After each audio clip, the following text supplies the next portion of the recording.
আসসালামু আলাইকুম সুপ্রিয় শিক্ষার্থীরা, বোর্ড চ্যালেঞ্জের রেজাল্ট খুঁজে পাওনি, বোর্ড চ্যালেঞ্জে ফেল আসছে, তো কি করণীয় এই বিষয়টা আজকে থাকছে। তো তোমাদের তিনটা প্রশ্ন করব, এই তিনটা প্রশ্ন খুবই গুরুত্বপূর্ণ। রেজাল্টের ওয়েবসাইট খুব ভালোভাবে খুঁজে দেখেছো, মোবাইলে এসএমএস চেক করেছো, তোমার বোর্ডের সমস্ত রেজাল্ট দেখেছো।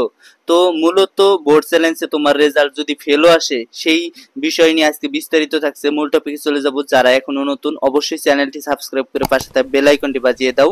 যারা ফেসবুক পেজ থেকে দেখতেছো অবশ্যই ফলো দিয়ে লাইক দিবা, কারণ একটি লাইক আমাকে নতুন আপডেট দিতে উৎসাহিত করে। তো শুরু করা যাক। দেখো, অনেক শিক্ষার্থী ফেল আসছে, অনেক শিক্ষার্থী আমাকে কমেন্ট করেছে যে ভাইয়া আমি আদৌ রেজাল্টটা খুঁজে পাচ্ছি না, আপনি একটু খুঁজে দেন।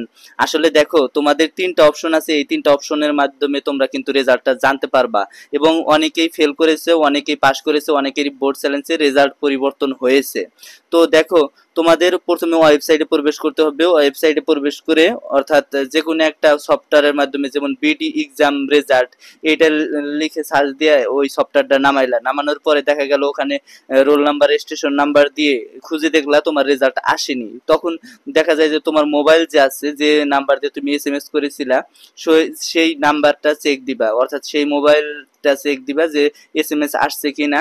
আর তৃতীয়, তোমার বোর্ডের সমস্ত রেজাল্ট দেখেছো, অর্থাৎ তোমার যে বোর্ড আছে, যেমন তুমি যদি ঢাকা বোর্ডের হও কিংবা রাজশাহী বোর্ডের হও, যে বোর্ডের হও না কেন, ওই বোর্ডের সমস্ত রেজাল্ট কিন্তু আমি ভিডিওর মাধ্যমে ছেড়েছি এবং পাবলিশড হওয়ার সাথে সাথে ছেড়েছি। ওগুলা তোমরা অবশ্যই মিলিয়ে নিবা, দেখবা তোমাদের রেজাল্ট এসেছে কিনা। এখন রেজাল্ট অনেকেরই আসেনি, বা অনেক খুঁজে দেখেছে কিন্তু মিলে নাই, তাহলে অবশ্যই ভেবে নিবা যে তোমার রেজাল্ট পরিবর্তন হয় নাই, তুমি ফেল করেছো, বা তুমি যে জিপিএ ছিল আগে এখনো সেই জিপিএ আছে। এটাই মেনে নিতে হবে, এটাই মানার বিষয়। কারণ অনেক শিক্ষার্থী, লাখো শিক্ষার্থী আছে যাদের রেজাল্ট পরিবর্তন হয়নি।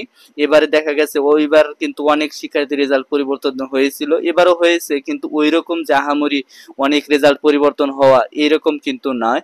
তো অনেক বোর্ডে দেখা গেছে 1000, অনেক বোর্ডে দেখা গেছে 350 জন এইরকম করে রেজাল্ট পরিবর্তন হয়েছে, অর্থাৎ ফেল থেকে পাস করেছে। এখন তুমি ফেল থেকে পাস করনি, অর্থাৎ ফেলই রয়ে গেছো, তাহলে অবশ্যই তোমার যে আগের স্কুল আছে, স্কুল কর্তৃপক্ষের সাথে যোগাযোগ করবা। তোমাদের সামনে ফর্ম ফিল আপ, রেজিস্ট্রেশন কখন হয়, 2025 সালের সাথে তোমাদের পরীক্ষাটা দিতে হবে। তা আমি বলবো, তোমাদের জন্য দোয়া করি, তোমরা ভালোভাবে সামনে অগ্রসর হও। একজন শিক্ষার্থী ফেল করেও কিন্তু অনেক কিছু করতে পারে জীবনে। তুমি ফেল করছো বিদায় যে তুমি সবকিছুতেই ফেল করছো এমনটা না কিন্তু। এখন অনেকেই পাস করছে, পাস করেও কিন্তু ভালো কিছু হতে পারবে না। আবার অনেকেই দেখা গেছে ফেল করেও ভবিষ্যতে অনেক কিছু হতে পারবে। তো এই ছিল আজকের ভিডিওটা। সামনে কোন আপডেট চাও অবশ্যই কমেন্ট বক্সে জানাবা। তো সকলে ভালো থাকো, সুস্থ থাকো, সকলের সুস্বাস্থ্য কামনা করছি। ধন্যবাদ সবাইকে। আসসালামু আলাইকুম।